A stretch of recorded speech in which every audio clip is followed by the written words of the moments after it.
John chapter 7. After this, Jesus went around in Galilee. He did not want to go about in Judea because the Jewish leaders there were looking for a way to kill him.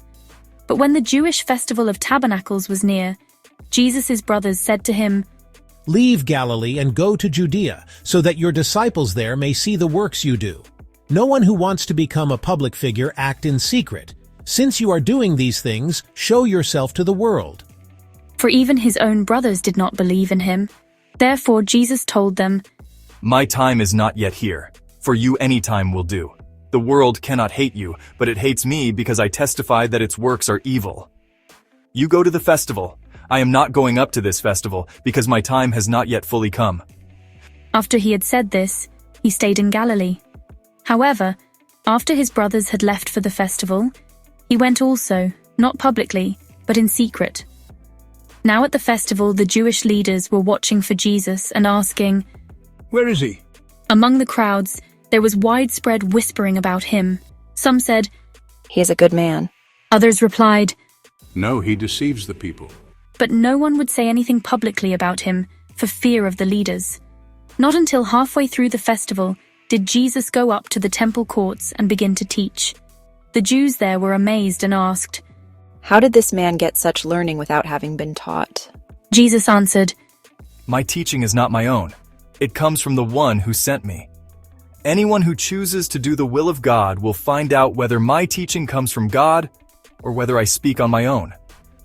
Whoever speaks on their own does so to gain personal glory, but he who seeks the glory of the one who sent him is a man of truth.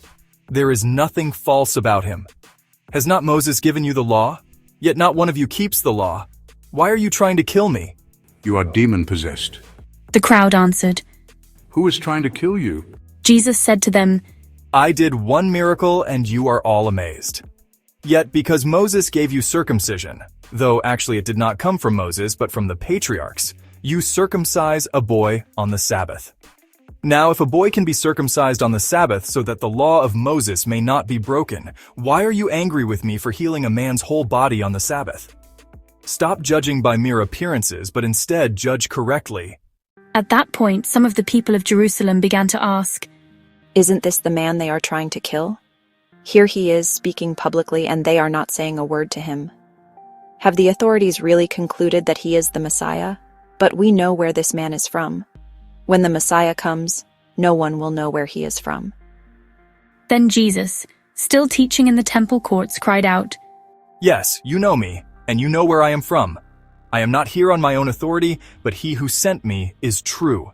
You do not know him, but I know him because I am from him, and he sent me. At this they tried to seize him, but no one laid a hand on him, because his hour had not yet come. Still, many in the crowd believed in him. They said, "When the Messiah comes, will he perform more signs than this man?" The Pharisees heard the crowd whispering such things about him. Then the chief priests and the Pharisees sent temple guards to arrest him. Jesus said, I am with you for only a short time, and then I am going to the one who sent me. You will look for me, but you will not find me, and where I am, you cannot come. The Jews said to one another, "Where does this man intend to go that we cannot find him? Will he go where our people live, scattered among the Greeks, and teach the Greeks? What did he mean when he said, 'You will look for me, but you will not find me,' and 'Where I am, you cannot come'?" On the last and greatest day of the festival, Jesus stood and said in a loud voice, Let anyone who is thirsty come to me and drink. Whoever believes in me, as Scripture has said, rivers of living water will flow from within them.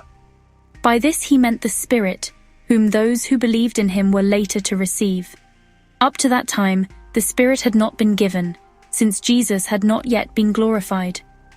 On hearing his words, some of the people said, "Surely this man is the prophet."